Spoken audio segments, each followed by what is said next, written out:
बसंत पंचमी की कथा। जय श्री कृष्णा, राधे राधे। आज बसंत पंचमी है। आपको, आपके परिवार को इस पावन पर्व की बहुत बहुत शुभकामनाएं।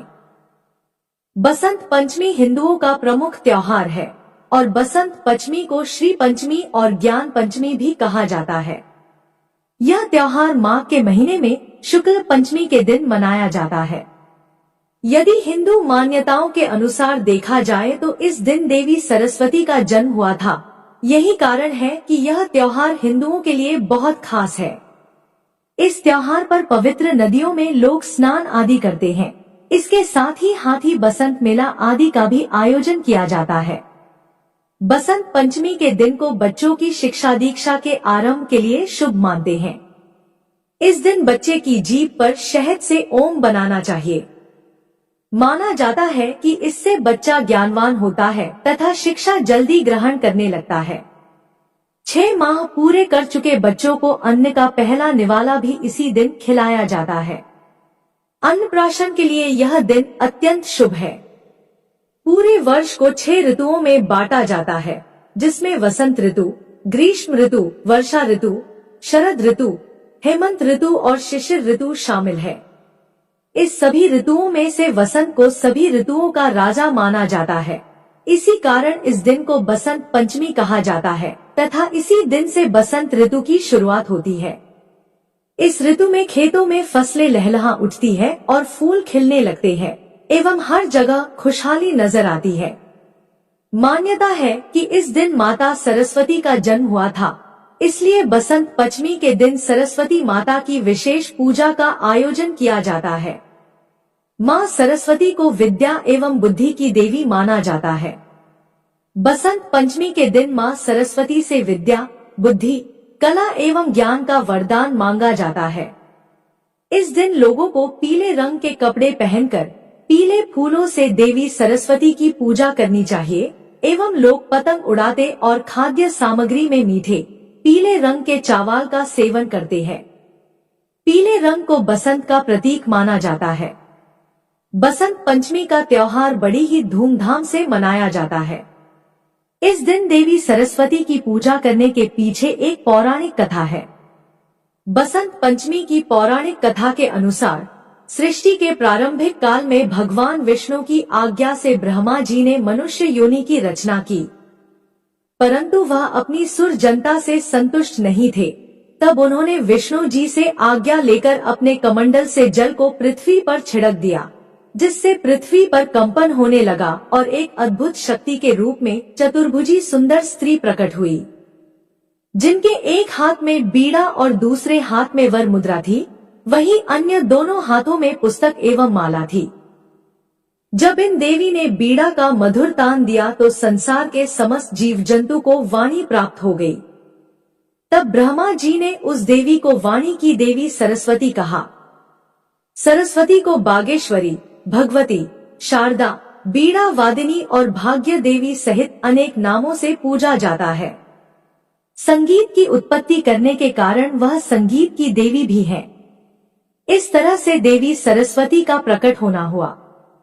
इसी प्रकार माँ सरस्वती के अवतरण दिवस के रूप में बसंत पंचमी का पर्व मनाया जाता है। एक बार देवी सरस्वती ने भगवान श्री कृष्ण को देख लिया और उन पर मोहित हो गई।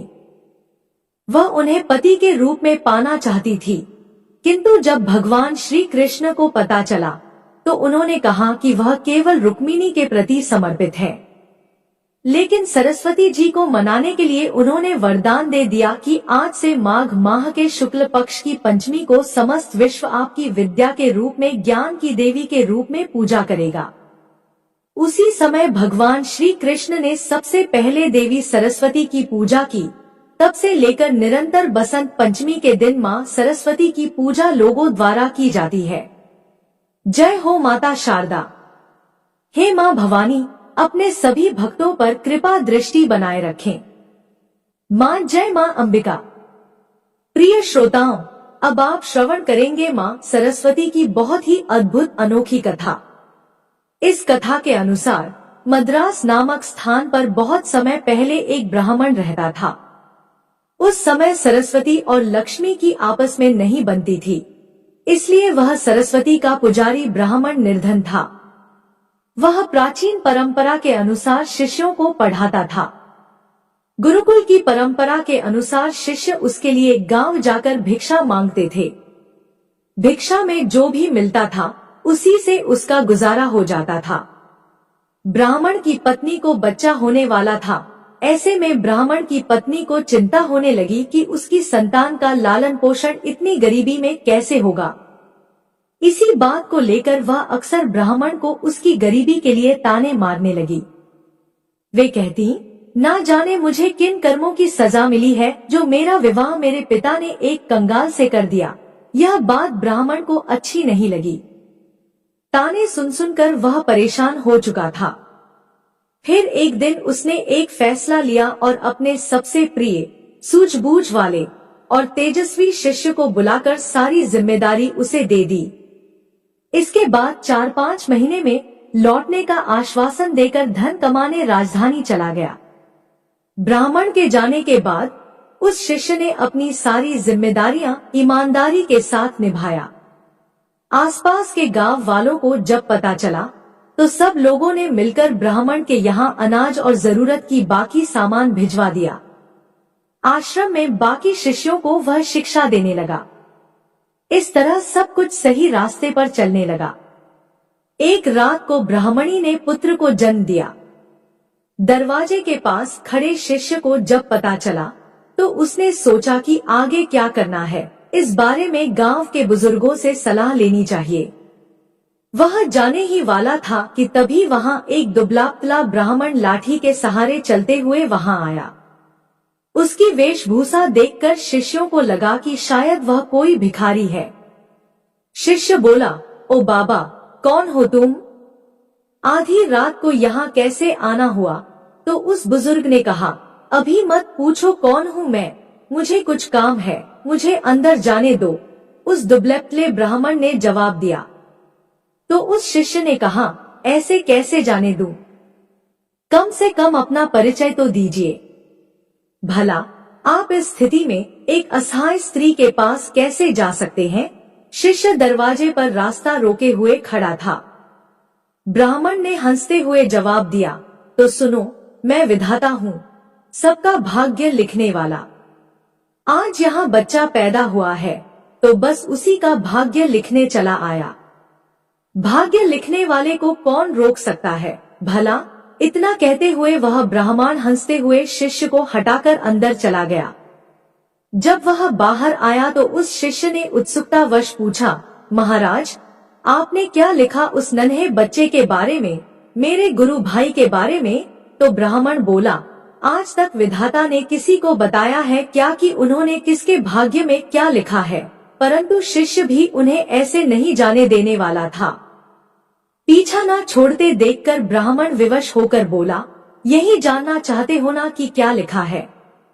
तो मैंने यह लिखा है कि यह लड़का हमेशा निर्धन ही रहेगा। इसके पास घर में एक गाय और एक बोरा अनाज के अलावा कुछ भी नहीं रहेगा। कितना भी परिश्रम कर ले, यह धन नहीं कमा पाएगा। इतना कहते ही वह ब्राह्मण वहां से चला गया। शिष्य को उसके इस व्यवहार पर बहुत गुस्सा आया, परंतु वह ब्राह्मण अब जा चुका था, इसलिए कुछ किया नहीं जा सकता था। कुछ महीने बाद गुरुकुल का ब्राह्मण लौट आया। जब उसने देखा कि सब कुछ व्यवस्थित ढंग से चल रहा है तो उसे बड़ी ही प्रसन्नता हुई। अपने साथ वह काफी धन कमाकर लाया था। अब उसे किसी बात की कोई चिंता नहीं थी, इसीलिए उसका जीवन अब हंसी खुशी गुजरने लगा। लेकिन वह खुशी ज्यादा दिन तक टिक नहीं सकी। सब धन खत्म हो गया और कमाई का कोई साधन न होने से एक बार फिर गरीबी आ गई। अब ब्राह्मण का परिवार 2 साल पहले वाली हालत में आ गया। इस बार फिर ब्राह्मणी को बच्चा होने वाला था। ऐसे में जब ब्राह्मण ने शिष्य से अपनी स्थिति के बारे में विचार विमर्श किया तो शिष्य ने उसे फिर से राजधानी जाने की सलाह दी। ब्राह्मण पहले की तरह अपनी सारी जिम्मेदारी अपने उसी बुद्धिमान शिष्य के कंधों पर छोड़कर राजधानी चला गया। सब कुछ वैसे ही फिर से चलने लगा जैसे पहले चलता था। फिर से गांव के लोग अनाज और जरूरी सामान दे गए। समय आने पर ब्राह्मणी की कोख से एक कन्या ने जन्म लिया। जब शिष्य को इस बात की खबर हुई तो वह गुरु बहन को देखने के लिए गया, लेकिन उसके पहुंचने से पहले ही वहां वही दुबला पतला ब्राह्मण पहुंच गया था जो अपने आप को विधाता बता रहा था। उसे देखकर शिष्य को गुस्सा तो बहुत आया, परंतु वह कर भी क्या सकता था। जब वह ब्राह्मण भाग्य लिखकर बाहर निकले तो शिष्य ने पूछा, कहो महाराज, अब कौन सा चक्रव्यूह रच कर आए हो? उस ब्राह्मण ने कहा, अरे भाई, गुस्सा क्यों होते हो? मैं तो यहाँ बस अपना काम करने आया था। सबका अपना काम है, मेरा भी काम है, इसमें मैं क्या कर सकता हूँ? इस प्रकार से चेहरे पर व्यंग्यात्मक मुस्कान लिए हुए ब्राह्मण ने कहा। तो शिष्य बोला, अच्छा महाराज, ठीक है, मगर बताओ तो सही, आखिर मेरी गुरु बहन के भाग्य में क्या लिखा आपने? तब उस ब्राह्मण ने कहा, इस लड़की का विवाह नहीं होगा। हाँ, लेकिन इसे देखने वाले बहुत आएंगे, फिर भी यह सारा जीवन कुंवारी ही रहेगी। इतना सुनते ही शिष्य को गुस्सा आ गया और उसने उस ब्राह्मण को वहां से भाग जाने के लिए कहा। ब्राह्मण पहले की ही भांति मुस्कुराता हुआ चला गया, लेकिन उस शिष्य के मन को अशांति दे गया। वह सोच में पड़ गया कि अगर यह सच में विधाता था तो उसके गुरु भाई और गुरु बहन का भविष्य क्या होगा, कैसे कटेगा उनका जीवन? खैर, धीरे धीरे समय बीतने लगा। 1 साल, 2 साल, 3 साल करते करते कई साल बीत गए। शिष्य का गुरु यानी कि वह ब्राह्मण वापस नहीं आया। राजधानी से जितने व्यक्ति आते उतनी बातें करते। कोई कहता ब्राह्मण की मृत्यु हो गई, कोई कहता वह अपनी पत्नी से परेशान थे, इसलिए संन्यास लेकर जंगल में चले गए। शिष्य भी ब्राह्मण के घर और गुरुकुल की सारी जिम्मेदारी संभाल रहा था। सबके साथ साथ उसने अपने गुरु भाई और गुरु बहन को भी शिक्षा देकर उन्हें शिक्षित कर दिया। इस तरह 18 साल बीत चुके थे। ब्राह्मणी का पुत्र 20 वर्ष का हो गया। शिष्य को अब लगने लगा कि अब उसका गुरु भाई गुरुकुल की व्यवस्था संभालने लायक हो गया है। इसी विचार से अब शिष्य अपनी सारी जिम्मेदारी उसे देकर वहां से विदा लेना चाहता था। ब्राह्मणी व उसके पुत्र और पुत्री ने उस शिष्य को रोकने का बहुत प्रयास किया, मगर सब व्यर्थ था। जब शिष्य जा रहा था तब गुरु भाई उसे छोड़ते हुए कुछ दूर तक उसके साथ गया। जब गुरु भाई आशीर्वाद लेकर वापस लौटने को हुआ तब उस शिष्य ने कहा, भाई, मैं जा रहा हूँ, मगर जो मैं अभी तुम्हें जो 2 बातें बताऊंगा उस बात का ध्यान रखना। पहला, कभी भी अपने घर पर अनाज से भरा हुआ बोरा और दूध देने वाली गाय मत रखना। अगर तुमने दोनों रखे तो तुम सारा जीवन निर्धन ही रहोगे। दूसरा, जब भी कोई व्यक्ति तुम्हारी बहन के विवाह के संबंध में बात करने आए तो उसे 100 सोने की मोहरें देकर जाने को बोलना, और जब वह 100 मोहरें तुम्हें दे दे तभी अपनी बहन उन्हें दिखाना। लड़के ने वैसा ही करने का वादा करके शिष्य को विदा किया और आश्रम में लौट आया। अगले ही दिन गांव के एक पुरोहित के यहाँ से एक दुधारू गाय और एक बोरा अनाज उस लड़के के घर भिजवा दिया गया। लड़के ने उसी समय गाय और अनाज का बोरा बेच दिया। अगले दिन फिर किसी ने एक बोरा अनाज और एक दुधारू गाय भेजी। लड़के ने फिर वैसा ही किया। अब आए दिन गाय और अनाज के बोरे आने लगे। लड़का उन्हें अपने वायदे के अनुसार बेचता गया, जिससे उसका भाग्य बदल गया और जल्द ही वह अमीर हो गया। थोड़े ही दिन में उसकी बहन के विवाह की उम्र हो गई। विवाह के लिए कई लोग लड़के से संपर्क करने लगे। उस लड़के को अपना वादा याद था। वह शिष्य के बताए अनुसार ही काम करता। इस तरह वह और भी धनी हो गया और उसका जीवन सुखमय हो गया। इसी तरह कई साल बीत गए। एक दिन उस शिष्य का मन हुआ कि क्यों न अपने गुरु के परिवार को देख आए, देख लिया जाए कि उनका भाग्य कैसा चल रहा है। इसी विचार के साथ वह चल दिया। अभी वह गांव के बाहर ही पहुंचा था कि उसे वही दुबला पतला ब्राह्मण एक गाय, एक बोरा अनाज और एक पोटली में मुद्राएं ले जाते हुए दिखाई दिया। उसने आवाज लगाते हुए कहा, अरे महाराज, कहाँ जा रहे हैं? ब्राह्मण ने उसकी ओर देखा और गुस्से में ऊंची आवाज में बड़बड़ाना शुरू कर दिया। उस ब्राह्मण ने कहा, आ गए जले पर नमक छिड़कने। देख लो, यह सब तुम्हारा ही किया धरा है। रोज एक दूध देने वाली गाय, एक बोरा अनाज और 100 मुद्राएं देते देते मेरी ऐसी की तैसी हो रही है। दिमाग काम नहीं करता है कि तुम्हारे इस चक्रव्यूह से कैसे निकलूं। तो उस शिष्य ने कहा, मेरा चक्रव्यूह महाराज, आप भूल रहे हैं कि भाग्य तो आप लिखते हैं। फिर भला मैं कैसे आपको किसी भी चक्रव्यूह में फंसा सकता हूँ? शिष्य ने चुटकी लेते हुए उनसे कहा। तो उस ब्राह्मण ने कहा, बेटा, मैं तेरी बुद्धि से हार चुका हूँ, मेरी सहायता कर और मुझे इस झंझट से निकाल। तब उस शिष्य ने कहा, महाराज, झंझट से निकलना है तो यह उन दोनों की भाग्य रेखाएं मिटा दीजिए। आप तो जानते हैं कि यह कलयुग है।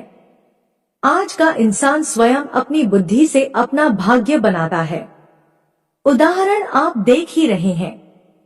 तो उस ब्राह्मण ने कहा, ऐसे कैसे मिटा दूं मैं भाग्य की रेखाएं? शिष्य ने कहा, तो फिर उठाइए झंझट। मैं कुछ नहीं कर सकता। ब्राह्मण ने कहा, अरे नहीं बेटा, मेरा कुछ ख्याल करो। कब तक इसी काम में फंसा रहूंगा मैं भी मजबूर हूँ। शिष्य ने कहा, मैं भी मजबूर हूँ महाराज। अपने गुरु को वचन दिया है कि उनके परिवार का ख्याल रखूंगा। अब ऐसे में उनका साथ कैसे छोड़ दूं? वैसे भी इस दुनिया में कुछ पाने के लिए कुछ खोना पड़ता है, और फिर मुझे तो अपनी बहन का विवाह भी करना है। अगर आप मेरी बात मान ले तो आपको अपनी समस्या का हल मिल जाए। कुछ देर सोच विचार करने के बाद उस ब्राह्मण ने गाय, अनाज का बोरा और मुद्राओं की पोटली उस शिष्य को दे दिया और बोले, जाओ, मिटा दिया उनकी भाग्य की रेखाएं। तुम्हें उनका जैसा भी भाग्य बनाना है बना लो, मैं कोई रुकावट नहीं डालूंगा। लेकिन हाँ, मेरी एक विनती है कि इस बारे में तुम किसी को बताना नहीं तो कोई भी मेरा आदर नहीं करेगा, किसी को मेरा भय नहीं रहेगा, जिसके कारण कोई मुझे याद नहीं करेगा। इतना कहते हुए ब्राह्मण जो भाग्य था वहां से चला गया, जो खुद को विधाता बता रहा था। इससे यह सिद्ध हो गया कि मनुष्य अपनी बुद्धि से अपना भाग्य बदल सकते हैं। यदि मनुष्य अपने लक्ष्य के लिए पूरी तरह से समर्पित है तो ऐसी कोई चीज नहीं है जो वह हासिल नहीं कर सकते। परेशानियों में ही मनुष्य की सफलता का रहस्य छुपा होता है। यह तो मनुष्य के मानसिकता पर निर्भर करता है कि उनका जीवन कैसा होने वाला है। यदि मनुष्य का भाग्य रूठा हुआ है तो भी कोशिश करने से अपनी बुद्धि से वह अपने भविष्य को बदल सकता है। मनुष्य में अथाह क्षमता है कि वह अपने भाग्य को बदल दे, किंतु मनुष्य अपने भाग्य पर ही रोता रहता है। भाग्य भी उसकी परीक्षा लेता है। पार्वती पते हर हर महादेव।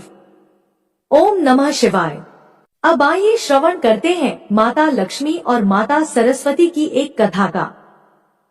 एक बार की बात है, सरस्वती माता ब्रह्मा लोक में अपनी वीणा बजा रही थी। तभी माता लक्ष्मी वहां प्रकट हुई। माता सरस्वती ने उनका स्वागत किया और उन्हें आसन पर बैठाया। तब माता सरस्वती ने उनसे यहाँ आने का कारण पूछा। तब माता लक्ष्मी ने अभिमान के साथ कहा, मैं तो लक्ष्मी हूँ, मुझे जन कल्याण के कार्य में बहुत व्यस्त रहना पड़ता है। आज थोड़ा समय मिला है तो सोचा आपसे मिलाऊं। मुझे सबको धन, वैभव और सुख देना होता है। मेरे बिना तो इस दुनिया का चल पाना ही असंभव है। प्रिय श्रोताओं, वहीं आगे माता लक्ष्मी ने मां सरस्वती पर कटाक्ष मारते हुए कहा कि अगर उन्हें भी सिर्फ ब्रह्मा लोक में वीणा बजाना होता तो उनके पास समय ही समय होता। माता लक्ष्मी की अहंकार भरी बातें सुनकर माता सरस्वती को बहुत क्रोध आया, जिसके बाद उन्होंने मां लक्ष्मी को कटाक्ष करते हुए कहा, देवी लक्ष्मी, सत्य है आप वैभव की देवी हैं, लेकिन फिर भी आपको चंचला कहा जाता है। आप कहीं भी बिल्कुल भी स्थिर नहीं रहती। लेकिन मैं आपके बिल्कुल विपरीत हूँ। मैं जिस जगह जाती हूँ वहाँ आजीवन के लिए बस जाती हूँ। आपको तो कोई भी चुरा सकता है, डाका डाल सकता है, लेकिन मैं नहीं, बल्कि मैं तो बांटने से बढ़ती हूँ। मेरा प्रचार प्रसार जितना होगा मैं तो उतनी ही बढ़ती जाऊंगी कि कोई भी मनुष्य कितना भी धनी क्यों न हो, जब तक मैं उसके साथ नहीं होती उसका जीवन मिट्टी के समान होता है। मां सरस्वती क्रोध में आज आग बबूला हो रही थी। साथ ही उन्होंने यह भी कहा कि उनके मंत्रों के बिना भगवान विष्णु की पूजा अधूरी है। माता सरस्वती के तर्कों से माता लक्ष्मी संतुष्ट नहीं हुई और न ही अपनी बातों से हिली, जिसके बाद उन्होंने कहा कि अब इस विवाद का फैसला सिर्फ और सिर्फ श्री हरि विष्णु करेंगे, क्योंकि आपको वाणी में तो कोई भी हरा नहीं सकता। अब इसके बाद दोनों देवियां फैसला कराने के लिए भगवान विष्णु के लोक विष्णु लोक को गईं। तो वहां पहले से ही देवी गंगा भगवान विष्णु के चरणों में बैठी हुई थी। श्री हरि को ध्यान में लीन देखकर माता लक्ष्मी उनके पास जाकर बैठ गई, लेकिन कोई भी माता सरस्वती को बैठने के लिए नहीं कहता। तब यह सब देखकर माता सरस्वती को बड़ा ही क्रोध आया। उन्होंने कहा, हे देवी लक्ष्मी, आप ही मुझे यहाँ लेकर आई हैं और आप मुझे बैठने के लिए नहीं कह रही हैं। मुझे आपने कोई स्थान नहीं दिया।